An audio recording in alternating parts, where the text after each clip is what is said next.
नमस्कार, मैं हूं आपके साथ प्रिया सिंह सोमवंशी। आज पूरे देश में दशहरा की धूम है। बुराई पर अच्छाई की जीत के इस पर्व की खुशियां मनाई जा रही हैं। धीरे धीरे अब वक्त आ रहा है कि रावण का दहन हो। हम आपको अलग अलग शहरों के रावण दहन की तस्वीरें दिखाएंगे, लेकिन इस बार दशहरे पर कई शहरों में रावण जलने से पहले ही गिर गए। इसकी वजह बारिश रही। कई जगहों पर तेज बारिश हो रही है, जिसके चलते रावण गल गए। भोपाल और कानपुर में रावण दहन की भव्य तैयारियां की गई थी, लेकिन मौसम ने सारी तैयारियों पर पानी फेर दिया। रावण को जलने से पहले ही पानी में भिगो दिया। पटना के गांधी मैदान में रावण का पुतला दहन से पहले जमीन पर गिर गया और इसी कार्यक्रम में नीतीश कुमार आज पहुंचने वाले थे। रावण दहन देखने के लिए नीतीश कुमार पहुंचे थे, लेकिन उससे पहले बारिश ने इस पूरे मामले को ठंडा कर दिया। इंडिया टीवी संवाददाता नीतीश चंद्र पटना के गांधी मैदान में है। नीतीश चंद्र, आपको एक रिपोर्ट वहां से तैयार करके भेजे आपके लिए, देखिए जरा। पटना में पिछले 3 दिनों से मौसम काफी खराब है। बारिश भी हो रही थी। हालांकि आज सुबह से बारिश रुक गई, लेकिन अभी जिस तरह से अचानक तेज हवा आई, उस वजह से रावण नीचे गिर गया और इसलिए अब इस रावण को खड़ा करने की कोशिश की जा रही है। और दूसरी तरफ मेघनाद और कुंभकर्ण का जो पुतला है वो भी चूंकि काफी आगे झुक गया है, इसलिए पुलिस वाले पीछे के हिस्से से रस्सी के सहारे उन दोनों पुतलों को खींच रखे हैं। पुलिस वालों को वहां लगाया गया है। चूंकि हवा तेज है और इस वजह से ये 2 पुतले भी ना गिर जाएं, इसलिए पुलिस वालों को रस्सी दी गई है और ऊपर की तरफ से पीछे के हिस्से से उन्होंने पुतले को रोक रखा है। अब देखिए, पीछे के हिस्से में जो पुलिस वाले दिखाई दे रहे हैं, उन्होंने पूरी ताकत लगा रखी है कि किसी भी तरह आगे की तरफ पुतला गिरने ना पाए और इसलिए पीछे से उन्होंने रस्सी खींच रखी है। और यहां भी आप देखिए, जो रावण है वो अब काफी हद तक खड़ा हो गया है। क्योंकि अचानक जिस तरह से ये समस्या आई, जो दशहरा कमेटी के लोग हैं, पुलिसकर्मी हैं, सब दौड़ पड़े उधर और उसके बाद उसे किसी तरह खड़ा कर दिया गया है। तो ये तस्वीरें देखिए, यहाँ पर रावण दहन का कार्यक्रम रखा गया। इस कार्यक्रम में शामिल होने के लिए नीतीश कुमार भी पहुंचे थे। आज देश में विजयादशमी की धूम है। 9 दिन की नवरात्रि की समाप्ति के बाद आज विजयादशमी का जुलूस भी कई जगहों पर निकाला गया। ये तस्वीरें पटना से आपको लाइव दिखा रहे हैं, जहां पर अब रावण दहन हो चुका है। नीतीश कुमार भी यहाँ पहुंचे। हालांकि कई ऐसी जगह रही जहां पर रावण पहले ही पानी में भीग चुका है, लिहाजा वहां पर रावण दहन नहीं होगा। लेकिन पटना से ये सीधी तस्वीरें हम आपको दिखा रहे हैं, जहां पर नीतीश कुमार भी शामिल होने के लिए पहुंचे हैं और रावण दहन अब यहां पर हो चुका है। तो अब जगह जगह से रावण दहन की तस्वीरें सामने आने लगी हैं। बुराई पर अच्छाई की जीत होती हुई और आज का ये दिन बेहद खास, क्योंकि आज ही के दिन प्रभु श्री राम ने विजय पाई थी। और देखिए, बुराई पर अच्छाई की जीत, रावण दहन। आज रावण के साथ लोग अपने मन की सभी बुराइयों को भी जला देते हैं। पटना से सीधी तस्वीरें, जहां पर रावण दहन कार्यक्रम रखा गया था। नीतीश कुमार भी इसमें शामिल होने के लिए पहुंचे। भारी तादाद में लोग भी पहुंचे थे यहाँ पर। और देखिए, एक रावण का पुतला अब नीचे आ चुका है और दूसरे रावण के पुतले को अब यहाँ पर दहन किया जा रहा है। भारी संख्या में लोग रावण दहन को देखने के लिए पहुंचे हैं। तो विजयादशमी के इस मौके पर रावण दहन किया जाता है और पटना से ये सीधी तस्वीरें आप देख रहे हैं, जहां पर इस कार्यक्रम में शामिल होने के लिए खुद नीतीश कुमार पहुंचे। हमने अपने सहयोगी नीतीश चंद्र की आपको रिपोर्ट भी दिखाई कि कितने दिन पहले से यहां पर तैयारियां की जा रही थी। लगभग रावण बनाने का काम भी 15 से 20 दिन कई जगहों पर किया जाता है। तो कई जगह ऐसी भी होती है जहां पर रावण बनाने का काम महीनों पहले से शुरू हो जाता है। कई फीट ऊंचा रावण लोग तैयार करते हैं। अलग अलग इलाकों में अलग अलग ऊंचाई रावण की तय होती है और यहाँ पर देखिए, पटना में काफी ऊंचा रावण यहाँ पर लगाया गया। विजयादशमी की धूम और देखिए, यहाँ पर रावण दहन का कार्यक्रम। पटना से इस वक्त आप ये सीधी तस्वीरें देख रहे हैं। 5 बजे का यहाँ पर समय तय किया गया था जब रावण को दहन किया जाना था और उसी रावण दहन के कार्यक्रम में नीतीश कुमार भी पहुंचे हैं।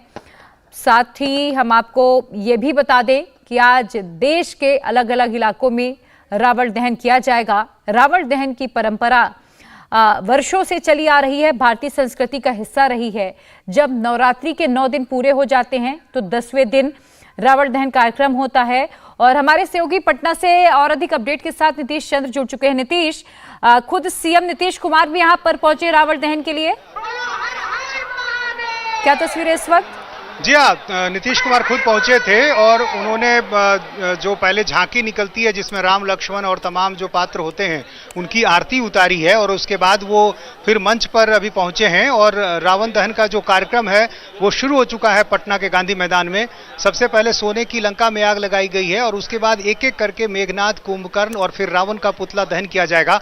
हालांकि जिस तरह से मौसम ने अचानक करवट बदली है, काफी तेज हवा की वजह से रावण यहाँ पहले ही गिर गया, चलने से पहले पटना में रावण गिर गया और इस वजह से काफी मुश्किलें भी आई। फिर एक क्रेन के जरिए रावण को किसी तरह खड़ा किया गया और जो बाकी दो पुतले थे उनको पुलिस कर्मियों को तैनाती वहां की गई ताकि वो रस्सी के जरिए उनको खींच सके पीछे की तरफ, क्योंकि हवा का झुकाव आगे की तरफ था तो पुलिस कर्मियों को लगाया गया रस्सी के जरिए उनको खींचने में। और अभी भी हवा है, बारिश भी शुरू हो गई हल्की हल्की और इसलिए इसी बीच रावण दहन का जो कार्यक्रम है वो शुरू कर दिया गया है। और आप देखिए अभी आतिशबाजी चल रही है और एक जो पुतला है उसका दहन हो चुका है और फिर अब दूसरे पुतले में आग लग चुकी है। ये आप देखिए जो आपको जलता हुआ दिखाई दे रहा है ये मेघनाद है और अब इनके पुतले में आग लगाई गई है। सबसे पहले सोने के लंके में आग लगाई गई और उसके बाद कुंभकर्ण और फिर मेघनाद। और आप देखिए इनके जो चेहरे हैं, चेहरे को प्लास्टिक से ढका गया है इसलिए कि बारिश की संभावना थी। पटना में पिछले 3 दिनों से लगातार बारिश हो रही थी और इसलिए इन सबों का चेहरा प्लास्टिक से कवर किया गया और जो नीचे का हिस्सा है उसमें भी प्लास्टिक पेंटिंग की गई ताकि यदि बारिश बहुत हो तो वो गल ना जाए। और पूरी एहतियात बरती गई, पूरी तैयारी की गई, लेकिन आखिरी समय में तेज हवा ने मुसीबत बढ़ा दी और इस वजह से रावण गिर गया। हालांकि समय से पहले उसे खड़ा कर लिया गया है। और अब नीतीश, यहाँ पर रावण की ऊंचाई कितनी रखी गई थी और कितने दिन पहले इस रावण दहन की तैयारियों को शुरू कर दिया गया था यहाँ? देखिए पहले से तैयारी चल रही थी। एक दशहरा कमेटी है यहाँ जो पिछले 67 सालों से यहाँ पर रावण वध का आयोजन करती आ रही है। इस बार जो है ऊंचाई बढ़ा दी गई थी, पहले 65 फीट रावण हुआ करता था, इस बार 5 फीट बढ़ाकर उसे 70 फीट कर दिया गया और इसी अनुपात में जो मेघनाद है उसे 65 किया गया और फिर 60 कुंभकर्ण का था। तो इस बार चूंकि 2 सालों से कोरोना की वजह से आयोजन नहीं हो पा रहा था तो इस बार चूंकि ये पहला मौका था 2 साल के बाद जब बड़े स्तर पर रावण दहन का कार्यक्रम था तो लोगों में उत्साह ज्यादा था, जोश ज्यादा था और यही वजह थी कि इस बार काफी संख्या में लोग भी यहाँ पर जुटे हुए हैं। और जो तैयारियां की गई थी उसमें पटना और जो गया के कारीगर हैं वो पिछले करीब 1 महीने से इस तैयारी में लगे हुए थे और आज आखिरी दिन भी चूंकि सुबह बारिश हो रही थी इसलिए इंतजार किया जा रहा था कि जैसे ही बारिश रुके उसके बाद पुतला खड़ा किया जाए। तो काफी मौसम को देखते हुए सब कुछ तैयारी की जा रही थी, सब कुछ मिला जुला कर ठीक हो गया था, लेकिन तेज हवा ने मुसीबत बढ़ा दी है। और अभी आप देखिए जो आपको जलता हुआ पुतला दिखाई दे रहा है ये मेघनाद का पुतला और इसके ठीक दाहिनी तरफ में है रावण का पुतला है जो हवा की वजह से झुक गया। हालांकि पूरी तरह से गिर गया था लेकिन क्रेन के जरिए इसे किसी तरह खड़ा किया गया है, आगे की तरफ झुका हुआ है। 70 फीट ऊंचा इस बार रावण बनाया गया है, पिछली बार से 5 फीट अधिक। इस बार दशहरा कमेटी ने विशेष तौर पर इसके लिए कारीगर बुलाए और आतिशबाजी की जो व्यवस्था की गई उसमें इको फ्रेंडली आतिशबाजी हो इसका ख्याल रखा गया है। तो परंपरा जो गांधी मैदान में चली आ रही है पिछले कई दशकों से, उसी परंपरा के तहत एक बार फिर रावण दहन का आयोजन। और पटना में हर जगह ट्रैफिक जो है, गाड़ियों का जो परिचालन है रोक दिया गया है क्योंकि गांधी मैदान में बहुत ज्यादा भीड़ जुटती है और चूंकि 2 साल के बाद ये बड़ा आयोजन हो रहा है इसलिए लोगों को परेशानी ना हो इसलिए पटना में हर जगह गाड़ियों का परिचालन, गांधी मैदान की तरफ जाने वाली जितनी भी सड़कें हैं हर जगह परिचालन रोकना पड़ा क्योंकि बहुत अधिक संख्या में लोग चारों तरफ जुटे हुए हैं पूरे गांधी मैदान में। बहुत बड़ा मैदान है पटना का ये और यहाँ पर कई ऐतिहासिक रैलियां भी होती रही और बड़ा आयोजन यहीं पर होता रहा है। तो अभी आप देखिए एक एक करके जो पुतला दहन है, रावण दहन का कार्यक्रम आगे बढ़ता हुआ, सोने की लंका, फिर कुंभकर्ण, उसके बाद मेघनाद और अब जो है तैयारी हो रही है रावण दहन की। वो रावण जो समय से पहले गिर गया था अब उसे उठा लिया गया है और अब इसमें आग लगाने लेकिन की तैयारी नीतीश, जो हम भगवान तस्वीरों में राम देख पा रहे हैं, लक्ष्मण रावण जो को अभी भी पूरी तरह से सीधा नहीं किया जा सका है। रावण की ऊंचाई ज्यादा होने की वजह से ये समस्या है या फिर मौसम की बदलाव की वजह से? देखिए, दोनों वजह थी। चूंकि इस बार ऊंचाई ज्यादा हो गई और चूंकि हवा अचानक काफी तेज हो गई और इस वजह से जो संतुलन है वो बिगड़ गया कह सकते हैं। हालांकि ये अंदेशा था और यही कारण है कि पहले से तैयारियां कुछ की जा रही थी। अब जैसे बारिश को लेकर उनके पुतले का जो चेहरा था उसको प्लास्टिक से कवर किया गया था, बारिश का अंदेशा था और मैदान में भी कई जगह अभी काफी हिस्सा गीला है, तो तैयारियां की गई थी। क्रेन का बंदोबस्त भी था, लेकिन ये किसी ने नहीं सोचा था। चूंकि दोपहर से थोड़ा मौसम खुला था तो उसके बाद उम्मीद की जा रही थी कि शायद अब बारिश ना हो, तेज हवा ना आए, लेकिन अचानक काफी तेज हवा आई और उसमें रावण पूरी तरह से गिर गया। हालांकि 2 पुतले किसी तरह बचाए गए, तुरंत पुलिस वालों को दौड़ाया गया और कहा गया कि जितनी जल्दी हो उसको रस्सी से अपनी तरफ खींचें। और मैं देख रहा था करीब दोनों पुतलों में 20-20 पुलिसकर्मी जो है उन पुतलों को रोक कर रखे हुए थे, तो बड़ा अनोखा नजारा था। ऐसा पहले कभी देखने को नहीं मिला जब इस तरह से हुआ हो। लेकिन रावण, सही कह रही हैं आप कि अभी भी पूरी तरह से खड़ा नहीं हो सका है, झुका हुआ है रावण, क्योंकि अभी भी हवा तेज है।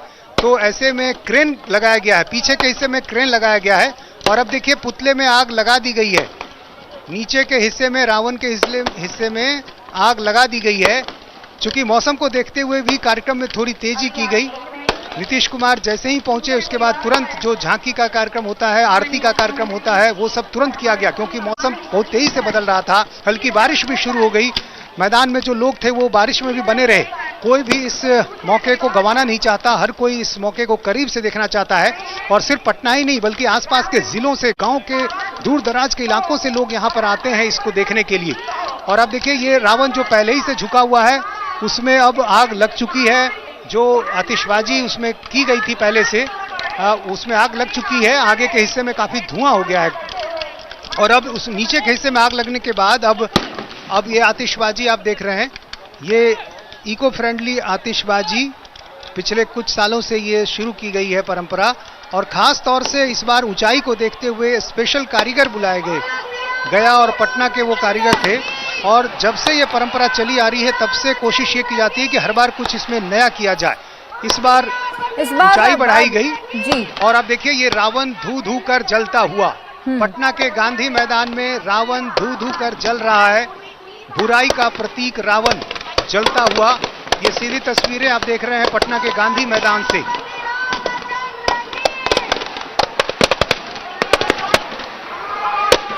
बिल्कुल, तो देखिए पटना से हमारे सहयोगी नीतीश लगातार आपको बता रहे हैं यहाँ पर रावण का दहन किया जा चुका है। हालांकि कुछ दिक्कतें जरूर आई चूंकि मौसम अचानक बदल गया और रावण की ऊंचाई भी इस बार करीब 70 फीट रखी गई थी और तेज हवा के चलते रावण नीचे जरूर गिर गया था, लेकिन बाद में उसे सीधा कर दिया गया क्रेन के सहारे। नीतीश कुमार भी इस कार्यक्रम में शामिल होने के लिए पहुंचे, झांकी और आरती में वो शामिल हुए। कार्यक्रम में थोड़ा बदलाव मौसम के चलते जरूर हुआ है। हमारे सहयोगी नीतीश लगातार जुड़े हुए हैं। नीतीश, आपने बताया कि जैसे हर बार कुछ नया करने की कोशिश होती है, तो इस बार गांधी मैदान में क्या अलग नजारा रहा पिछले वर्षों से अगर हम तुलना करें? जी हाँ, देखिए पिछली बार 2 साल से तो मौका ही नहीं मिल पा रहा था चूंकि कोरोना की वजह से एक सांकेतिक कार्यक्रम हुआ था बहुत ही छोटी जगह पर। लेकिन इस बार चूंकि सब कुछ बेहतर था तो इसलिए बड़े स्तर पर कमेटी ने तय किया कि इस बार बड़ा आयोजन किया जाए और इसलिए प्रशासनिक तैयारियां भी बड़े पैमाने पर की गई थी। तो सबसे पहले तो जो रावण की, मेघनाद की, कुंभकर्ण की ऊंचाई थी वो बढ़ाई गई और इसके बाद अलावा जो इनकी पेंटिंग होती है जो पुतले का, उसको नया रूप दिया गया। एक प्लास्टिक पेंटिंग की गई। उसका फायदा ये भी था कि यदि बारिश होती है तो उससे भी बचा जा सकता है और देखने में भी खूबसूरत लगता है। तो इस वजह से इस बार नया प्रयोग ये सब किया गया और काफी संख्या में लोगों की आने की उम्मीद भी थी। इस वजह से भी प्रशासनिक तैयारियां बहुत बड़े पैमाने पर की गई थी। आप देखिए पूरा मैदान जो है वो खचाखच लोगों से भरा हुआ है। ये मैदान के चारों तरफ बैरिकेडिंग कर दी गई है और आप दिखाते रहिए चारों तरफ का जो हिस्सा है वो लोगों से भरा हुआ है। कार्यक्रम देखिए पटना में तो हो चुका है। इंडिया टीवी हर वक्त हर जगह डाउनलोड करने के लिए सर्च करें India TV news Google play store या ऐप स्टोर पर।